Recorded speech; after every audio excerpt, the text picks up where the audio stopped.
están? Mi nombre es Arminda Labastida Núñez. Bienvenidos sean a su programa Arte y Derecho. Gracias por acompañarnos.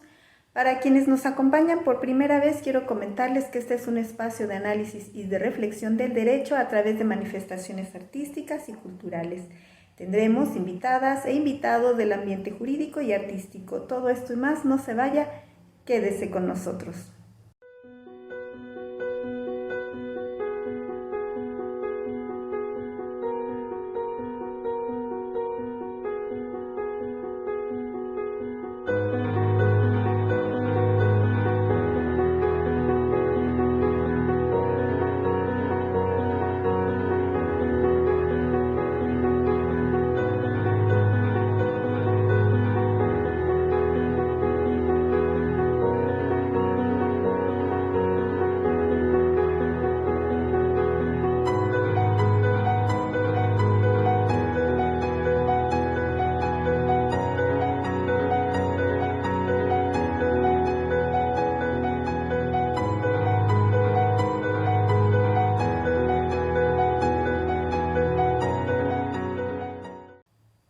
Vayamos a las recomendaciones del día de hoy. El artista visual Juan Bayer, originario de Colombia, mediador de arte, realizó a manera personal un homenaje conmemorativo por los hechos ocurridos en Manhattan, Nueva York, el 11 de septiembre del 2001, realizando una exposición en Nueva York en el 2019. La paz es un derecho humano del que todas las personas, los grupos y los pueblos somos titulares. Tenemos derecho a vivir en paz, gozar de una paz justa, sostenible y duradera. Juan Bayer participó en el primer encuentro internacional virtual de escritores y artistas Juntos por la Paz, Toluca, México 2020.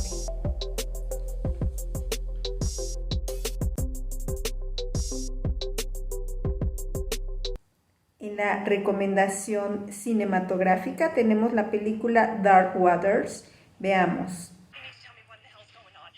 Dark Waters, Aguas Oscuras en España y El Precio de la Verdad en Hispanoamérica es una película de suspenso legal estadounidense. La historia dramatiza el caso de Robert Bilott contra la empresa DuPont. La película está basada en el artículo del periódico The New York Times de 2016, The Lawyer Who Became DuPont's Worst Nightmare. Partes de la historia también fueron reportadas por Mariah Blake, cuyo artículo de 2015, Welcome to Beautiful Park Woods, West Virginia, fue finalista del premio de la revista Nacional, y Sharon Lerner, cuya serie Bad Chemistry se publicó en The Intercept. Bilott también escribió una memoria, Exposure, que detalla su batalla legal de 20 años contra DuPont. Si te gustan las películas de juicios, esta es para ti, no te la pierdas. Ahora sí, vayamos con nuestro invitado del día de hoy, por lo que nos enlazaremos a la Ciudad de México para recibir a Manuel de Jesús Jiménez Moreno, doctor en estudios latinoamericanos por el programa de posgrado en estudios latinoamericanos de la UNAM, campo de conocimiento, literatura y crítica literaria en América Latina, aprobado con mención honorífica a través de la tesis Una lectura de poemas jurídicos del derecho a justicia en América Latina. Maestría en Derecho por la Universidad de Estudios de Posgrado de la Facultad de Derecho de la UNAM, con orientación en Filosofía del Derecho, aprobado con mención honorífica a través de la tesis Hacia una idea rizomática del derecho, críticas y estrategias para una epistemología jurídica. Bienvenido, Manuel de Jesús Jiménez Moreno. Nos sentimos muy contentos con su presencia en el programa. Muchas gracias, Armina. Para mí es un placer estar con ustedes en el programa Arte y Derecho, que busca unir derecho y humanidades, una tarea pendiente en las escuelas de derecho. Sí. Usted forma parte de un grupo de académicos en México que realizan diferentes actividades intelectuales en las que se vincula el derecho y el arte. ¿Cómo surgió su inquietud por relacionar al derecho con el arte? Muchas gracias. Pues fue una situación que viene desde mis épocas de estudiante. Cuando yo era estudiante, de la licenciatura de Derecho acá en México, en la UNAM, pues tenía crisis vocacional. Me parece que muchos tenemos de repente esas inquietudes. A mí siempre me gustó escribir, la creación literaria. Entonces, desde que entré, yo me apunté a un curso de creación literaria, un taller que lo llevaba a cabo el escritor guerrerense Raúl Parra, en paz descanse. Y ahí empecé yo a escribir poesía, otro tipo de relatos breves. Y en un momento a mí se me ocurrió decir, bueno, ¿qué puedo hacer? Y dije, voy a mezclar el lenguaje jurídico, que es un lenguaje muy propio, muy específico, con reglas de operación, con un léxico, un tecnolecto, podríamos decirlo. Dije, voy a mezclar eso con el discurso poético. Y ahí yo escribí un libro que se llama Ius Poética, de creación literaria. Y ya después, junto con unos colegas chilenos, fuimos ampliando el concepto a los enlaces entre derecho y literatura, derecho y arte. Recordemos que poiesis quiere decir creación. Entonces, la creación del derecho, pero una creación no tanto formal, legislativa, jurisprudencial, sino una creación artística. Qué bonito. En su experiencia como organizador del Congreso Internacional FIARDE, Filosofía, Arte y Derecho, del posgrado de la Facultad de Derecho de la UNAM, ¿podría usted afirmar que es bien comprendido por la población en general esta mirada del derecho a través del arte y la filosofía? Es una pregunta compleja, estimada Armina. Yo creo que depende de los sectores. Creo yo que hay sectores más abiertos a estos enlaces y hay otros que están medianamente abiertos y en cambio unos que están completamente cerrados. Yo creo que desde la academia, que al final es mi punto de partida, ha habido una apertura considerable. Tú puedes revisar que ya existen seminarios, coloquios y publicaciones especializadas en derecho y literatura. Desde la iniciativa privada, un libro que salió por editorial Libitum, que por ti ya lo pueden descargar, un libro negro, y también en universidades. Actualmente, en la última revista Interpretatio, hay un dossier sobre derecho y literatura que yo tuve el placer de coordinar, y iniciativas incluso judiciales que están publicando sobre estos asuntos, que hay que tenerlo muy claro, son estudios interdisciplinares del derecho. El derecho siempre hizo interdisciplina con ciencias sociales, pensemos historia del derecho, derecho económico, pero se negaba, o por lo menos era reticente, al enlace con las humanidades. ¿Qué quiero decir? Cine, literatura, incluso música. En otros países ya hay derecho y música. Entonces nosotros, en lo que nos corresponde derecho y literatura, pues vamos abriendo esto, pero sí depende mucho. Me parece que, por ejemplo, desde el punto de vista a lo mejor de los despachos jurídicos, los litigantes, los colegas postulantes, ahí sí hay a lo mejor una situación que ven esto muy raro, algo que, ¿cómo va a ser? Una locura, algo extravagante, pero poco a poco va a ir cambiando la mirada y la perspectiva. Sí. La oratoria desde la antigüedad en Sicilia y Grecia hasta la actualidad ha sido una herramienta en el sistema de justicia. Usted ha sido profesor de oratoria forense y debate jurídico. ¿Cómo percibe la evolución ahora con el sistema de oralidad? ¿Se le ha dado mayor preponderancia al estudio de esta materia? Los planes de estudio actuales me parecen incorporado el tema de la oratoria, la expresión verbal. Si nosotros consideramos el movimiento de argumentación jurídica, que tú bien sabes, tuvo uno de los animadores en la persona de Manuel Atienza, que tuvo recepción aquí en nuestro país y en América Latina, eso ya tiene unos 15 años aproximadamente. Faltaba el complemento de esa argumentación jurídica era la retórica, y dentro de la retórica está la oratoria. Entonces, sí he visto algunas reformas en planes de estudio que ya incorporan materias de expresión oral y oratoria. Ahora, oratoria forense es la rama específica de la oratoria que se encarga de la sede judicial. Recordemos que en Grecia, en la antigüedad clásica, había tres vertientes: la oratoria forense, que es propiamente la judicial, que buscaba deliberar sobre hechos del pasado, buscar la verdad. Estaba también la oratoria eh, epidíctica o demostrativa y la oratoria deliberativa o política. Entonces, tiene una gran tradición la oratoria en relación con el derecho.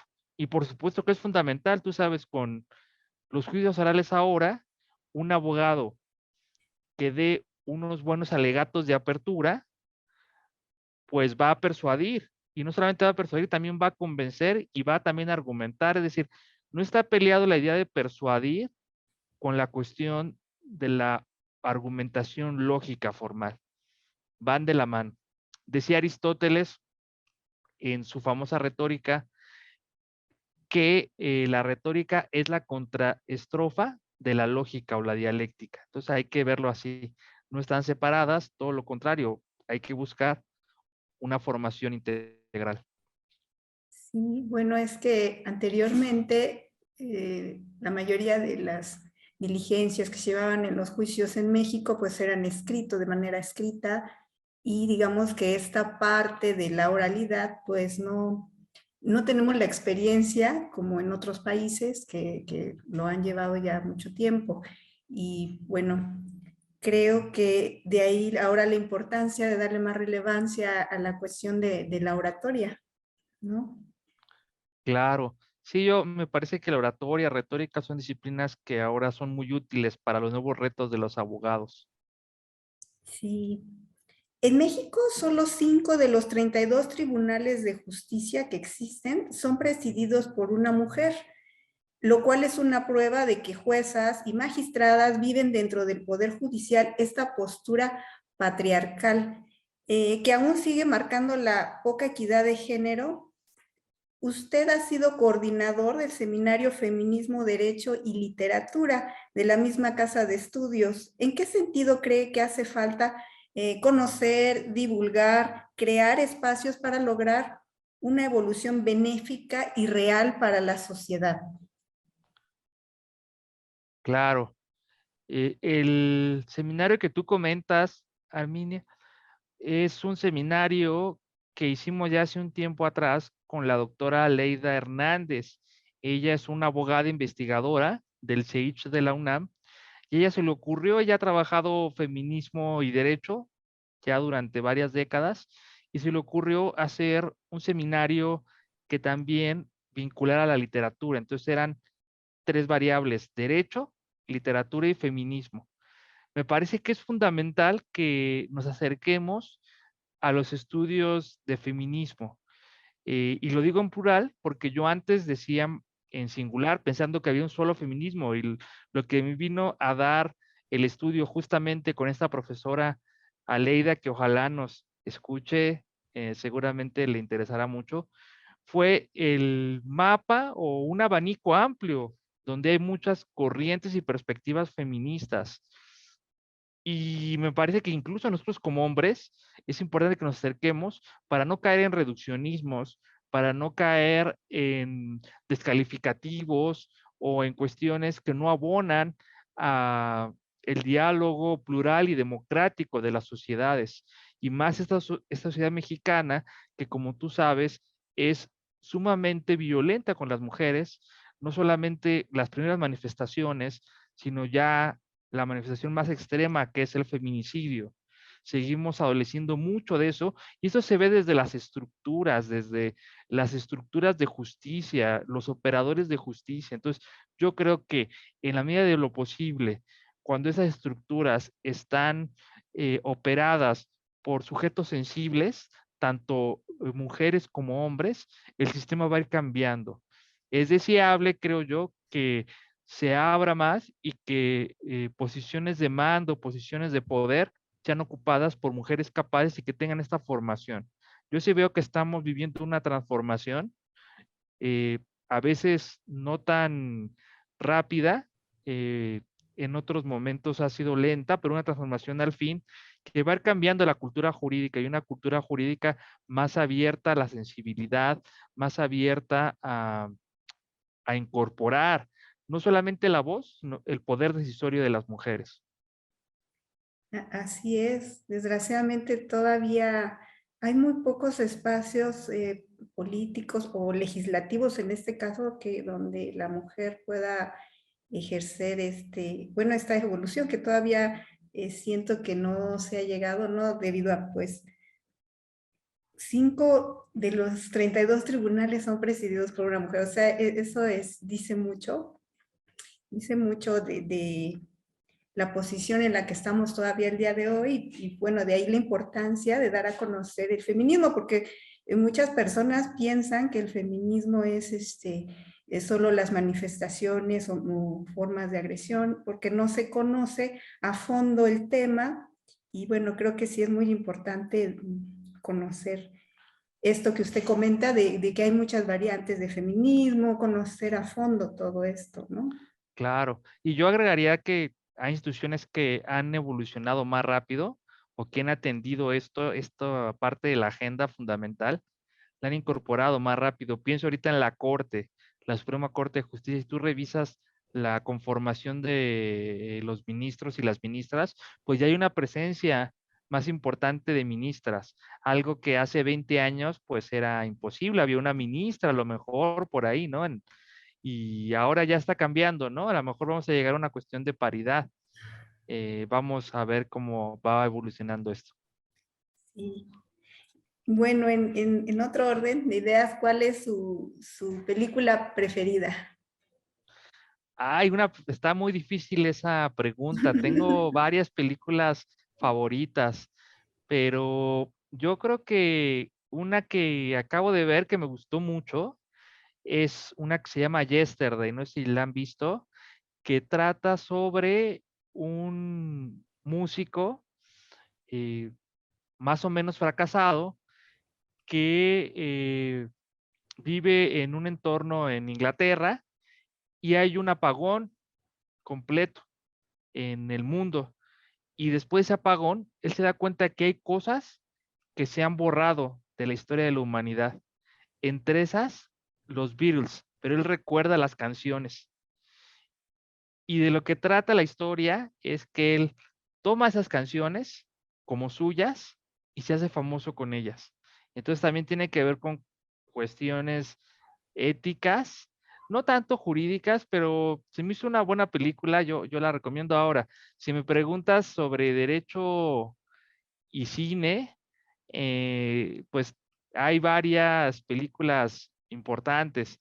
Ahorita se me viene a la mente eh, esta película muy, muy famosa de 12 hombres en pugna, pero también hay otras, hay toda una serie de trial films y series, ¿no? Está también Suits, que yo recomiendo bastante a veces a los alumnos, Sí. y ha sido también eh, un programa famoso en Estados Unidos y aquí en México. Entonces hay bastante de dónde ver. Pero sí, es muy difícil decir una película favorita. Tengo bastantes. Sí, Suits, bueno, creo que refleja mucho la cotidianidad del abogado y la vida de los abogados, ¿no? Sí, Suits sí es muy recomendable.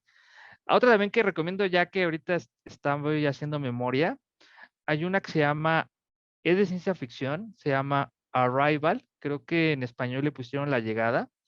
Trata sobre una lingüista que es contratada por el gobierno, ya que en una zona aterrizó una nave espacial y se busca hacer contacto con los alienígenas, pero no hay una lengua franca, entonces de lo que trata es que esta lingüista tiene que comunicarse con esos seres que tienen un aspecto de pulpos gigantes. Entonces, pero es interesante porque habla también de las relaciones internacionales, cósmicas, diría el doctor Modesto Seare, que es uno de los pioneros que empezó a hablar del derecho internacional cósmico. Entonces vale mucho la pena ir leyendo las películas en esas claves. Sí, muy interesante porque, bueno, se plantean problemas que tal vez el día de hoy no tenemos, pero que sí vale revisar el análisis acerca de la ética y cuestiones de este tipo en esas películas. ¿Le gustaría compartir con nosotros de qué trata su libro, Licenciado Torri, abogado desencantado? Claro que sí, con gusto, Arminda. Mira, el libro que se acaba de publicar el año pasado es un libro que busca homenajear a Julio Torri. De hecho, estaba pensado que apareciera en 2020, dado por la pandemia y lo que se retrasó, muchos tuvimos pérdidas. Apareció apenas el año pasado y trata sobre este escritor mexicano, coahuilense, Julio Torri, que es de la generación del Ateneo de la Juventud, de la generación de Alfonso Reyes, de José Vasconcelos, Antonio Caso, Pedro Enrique Sureña. Él no es muy conocido, curiosamente. Desde mi punto de vista, ha sido la historia literaria y la historiografía injusta con él, porque él es un gran autor, un gran escritor, muy técnico, escribía muy poco, pero muy bien. De hecho, su amigo Caso lo llamaba el cuentagotas, de manera irónica, ¿no? Porque parecía que no quería escribir, no era un chorro, ¿no? De escritura como a lo mejor lo era Alfonso Reyes. Entonces, a mí se me ocurrió en este libro hablar sobre su breve experiencia como estudiante de Derecho en la Escuela Nacional de Jurisprudencia, su tesis que defendió en 1913, breves consideraciones sobre el juicio verbal, y su breve paso por los tribunales y la administración pública, que no sabe mucho realmente, pero yo pude indagar ahí en algunos lugares, libros, ya después pude conseguir su expediente de profesor y estudiante, ahí daban más noticias sobre su vida académica. Lamentablemente ya no pude incorporarlo, también por la pandemia ya no me entregaban el expediente a tiempo en la UNAM, pero en la revista Abogacía hay una especie de adenda del libro donde hablo de esta parte que faltó. A lo mejor ya para una segunda edición ya incorporo todo. Ojalá les interese, lo pueden descargar, está libre acceso en la red. En Google pone licenciado Torri, libro, y en la primera entrada ahí pueden descargarla de la página de la Universidad Autónoma de Coahuila.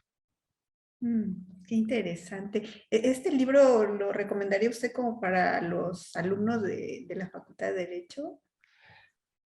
Para cultura jurídica, sí. Creo yo que su tesis es una tesis vanguardista, porque imagínate, en 1913 ya le está hablando de la importancia de la verbalidad, de la oralidad en el derecho. Imagínate, apenas la reforma fue en el siglo XXI, entonces prácticamente lo dice un siglo antes. Eh, no es un estudio doctrinario, habla en pocas cuartillas sobre los beneficios que él considera y claro, la legislación de aquella época. Pero para aspectos de cultura jurídica yo sí lo recomiendo. Es decir, no es un tratado, no es un manual de oratoria, pero sí nos sirve para tener ese antecedente de este escritor y abogado mexicano importante. Ya después quizás escriba sobre reyes y otros más conocidos, pero me parece importante hablar de él porque no es muy conocido y vale la pena rescatar a nuestros autores. También por ahí en Oaxaca hay grandes escritores. El maestro Andrés Senestrosa, por decir algo, que fue abogado y también fue un gran difusor de las lenguas indígenas, las lenguas zapotecas, las lenguas mixtecas. Entonces vale mucho la pena ir revisando estos autores que ya tienen su tiempo y traerlos de nueva cuenta a los ojos de los estudiantes y los nuevos lectores. Sí. La interpretación en la hermenéutica es como el danzante a la música y la argumentación jurídica como la poesía al poeta. ¿No lo cree usted así? Sí, pues es una analogía interesante. Siempre hay que pensar que para que un poema funcione, y hablo de poesía porque a mí en particular me gusta leer poesía, escribir poesía, eh, no solamente es la idea de la inspiración, como a veces se quiere creer, a lo mejor es algo que viene del romanticismo, del modernismo, ¿no? Que hay una musa que llega a ti y te inspiras y escribes.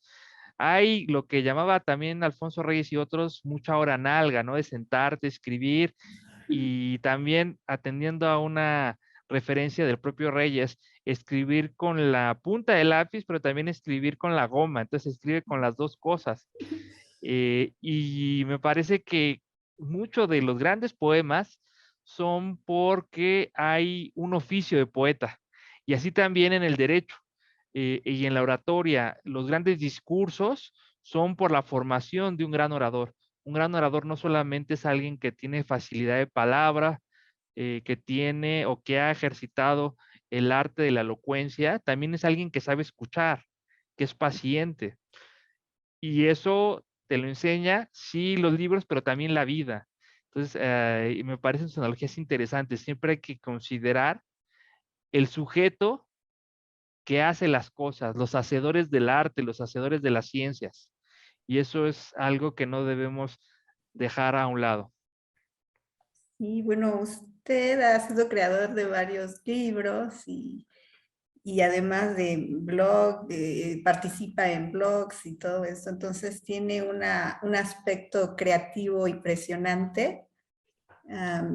Y por eso, bueno, creí oportuno preguntarle acerca, ¿no? De esto. Usted ha participado en un blog de literatura y justicia, en esta ocasión con el título Leyes y Ciencia Ficción de Derecho Internacional Cósmico, que es una reflexión acerca del libro con el mismo nombre del internacionalista hispano-mexicano Modesto Seara Vázquez. ¿Le gustaría compartirnos un poco de esta reflexión? Claro que sí.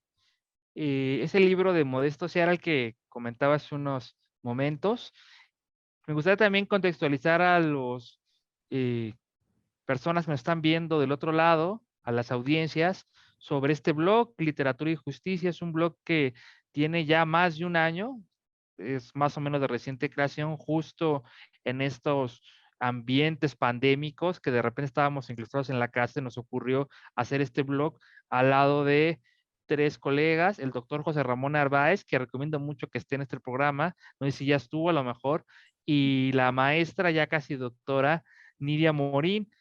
Nos juntamos virtualmente, claro está, y decidimos sacar este blog con entradas semanales, más o menos 2 entradas por semana, y esta que tú dices es, ya ahorita es la penúltima. Ahorita hay una más reciente sobre la película argentina, ahorita se me va el nombre, la película argentina, una película argentina muy famosa, y esta de el texto de Seara. Yo recupero este libro que publicó la Escuela de Ciencias Sociales de la UNAM, que a su vez es la adaptación del doctor, que es un doctor, un internacionalista de primer orden, de hecho creo que también muy vinculado a Oaxaca, eh, que es su tesis de doctorado que presentó en París.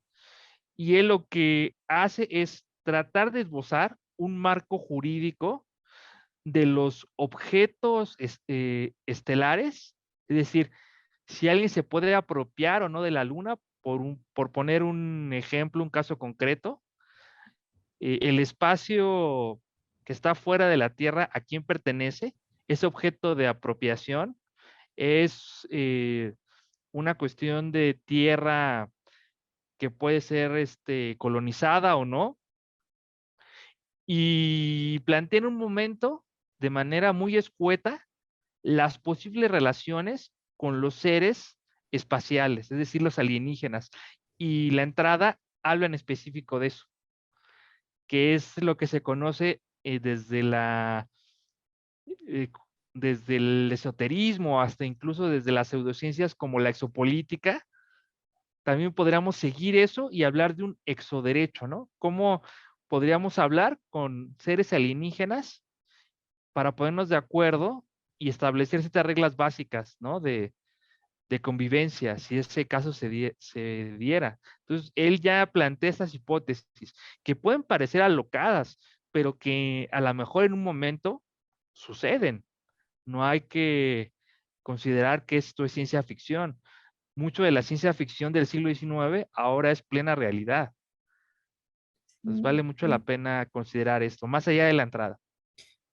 Y bueno, hablando de eso, de la ciencia ficción, está un escritor, Julio Verne, que escribía como cuestiones de ciencia ficción que, bueno, posteriormente han sido pues reales, parte de la realidad, ¿no? Y sí, me parece muy interesante todos esos temas que toca acerca en este blog, en este caso, acerca de la territorialidad, del espacio y las relaciones con estos seres.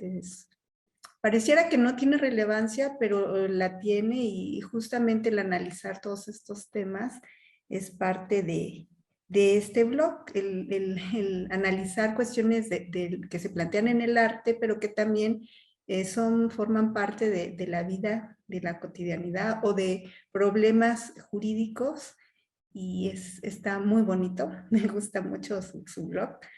Eh, Muchas ¿Usted tiene gracias, Arminda. algunos proyectos que quisiera compartir con nosotros? Claro que sí. Bueno, de entrada, que estén al pendiente del blog Literatura y Justicia. Ahí estamos subiendo, como les decía, entradas semanales. También pueden enviar colaboraciones a aquellos que estén interesados. Es un blog de divulgación, es decir, no estamos publicando artículos académicos, son lecturas sencillas que inviten a ciertos temas, a ciertos tópicos. Es decir, que alguien de repente, en un momento, no sé, si va en el transporte público o va rumbo a su trabajo, puede hacer la lectura, ¿no? Son lecturas frescas, sencillas, 2 cuartillas, y que inviten a estos temas no muy abordados. Y sí, es a lo mejor parte de nuestro público son abogados, pero también gente interesada en general. Ahí ustedes pueden revisar todo esto. Otros proyectos que tenemos pues son seminarios, cursos. Se está preparando una convocatoria, más bien ya salió la convocatoria de la revista Ex Legibus de la Escuela Judicial del Estado de México. Ahí va a aparecer un dossier de Derecho y Literatura, aquellos que estén interesados. De hecho, está la convocatoria, pueden revisarla ahí. Ahí vamos a participar. Y como te decía, Arminda, ya vemos que hay varios materiales que se están conjugando y ya podemos presentar tanto en libros, revistas, ya una buena producción, materiales de derecho y literatura. Otros proyectos que tenemos ahora, pues está el seminario de Derecho y Literatura en la Antigüedad Clásica, que se lleva a cabo por el Instituto de Investigaciones Filológicas. Todas las sesiones se graban y después se transmiten, se editen, se transmitan por el canal de YouTube. Entonces ahí también estén al pendiente. Yo hoy voy a hablar sobre la recepción de Antígona en algunos juristas latinoamericanos. Vemos que siempre esta tragedia de Sófocles se usa para ilustrar el derecho natural, el dispositivismo, la razón de Estado versus la desobediencia de la ley y otro tipo de cuestiones. La ha usado autores de primer orden como Eduardo García Maínez, por decir algo. Entonces, tiene una gran tradición esta obra literaria para identificar problemas jurídicos. Entonces, yo lo que hago es que analizo en 3 juristas contemporáneos, que se los puedo decir, es el doctor José Carlos Wolfmer de Brasil, el doctor Huidobro, el doctor García Huidobro de Chile y finalmente el doctor Enrique Cáceres de México. Entonces, lo analizo en 3 obras de ellos, cómo están leyendo Antígona. Entonces, esos serían como algunos de los proyectos que están en puerta y todos los pueden consultar, o sea, están abiertos. Claro, una vez ya que se edita, ¿no? Entonces, para mí un placer que me lean y que estén al pendiente de mi trabajo. Qué interesante todos estos temas.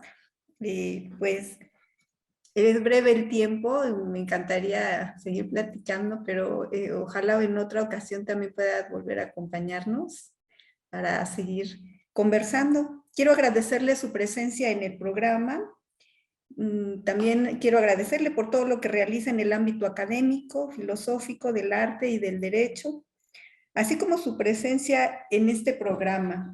Y a todos los que nos acompañan en cada emisión, quiero darles las gracias, un abrazo y hasta pronto.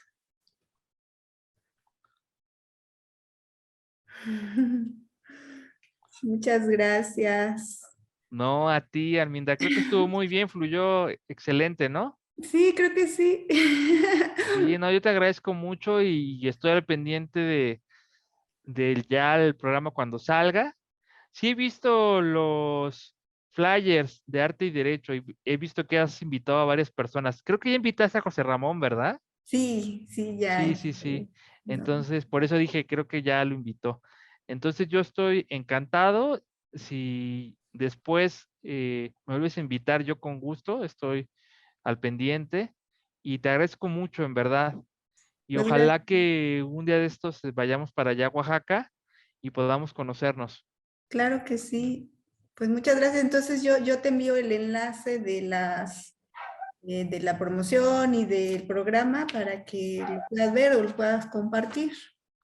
Claro, muchas gracias y voy a estar al pendiente de las redes sociales. Pues un abrazo. Igual, cuídate mucho, provechito. Gracias, bye. Hasta luego.